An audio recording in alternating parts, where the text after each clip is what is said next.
जैसे एक जमींदारी पहले चलती थी तो बड़ा अत्याचार करते थे गरीबों के ऊपर जमींदार लोग।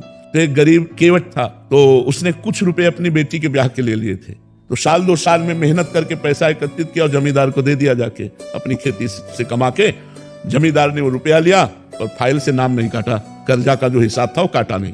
2-4 महीने बाद उसके आदमी गए और कहा जमींदार साहब ने बुलाया है। तो जमींदार ने कहा कर्जा दीजिए। तो उनका साहब हम तो दे गए थे आपको। अरे बोले व्यर्थ की बात करते हो, हमारी कॉपी में वैसे लिखा अभी कटा नहीं। बोले आप अब ना काटो तो आपकी बात वैसे तो हम दे गए थे। अब वो जमींदार अपने हठ में। तो जमींदार ने रिपोर्ट कर दी और वो मुकदमा पहुंचा। जमींदार ने रजिस्टर पेश किया पूरा जुर्म।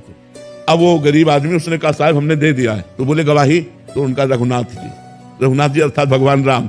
तो उनका रघुनाथ जी बोले अगली पेशी में रघुनाथ को लिवा के लाना। उसने कहा हाँ ठीक है। एकांत में गया और रोया कि हम गरीब आदमी हैं, हमारे परिवार का पोषण उसी खेती से होता है। प्रभु यदि आपने गवाही न दी तो हमारा तो सब बर्बाद हो जाएगा, हमारी बात झूठी हो जाएगी। आप कहाँ नहीं हो? जिस समय वो पैसा दिया था उस समय आप थे, क्योंकि आप सर्वत्र हैं तो आप उस जगह भी थे, इसलिए आपको गवाही देनी पड़ेगी। पहुंचा, कहा अपनी गवाही पेश करो। तो उनका बुला, उसका नाम रघुनाथ है। रघुनाथ हाजिर हो।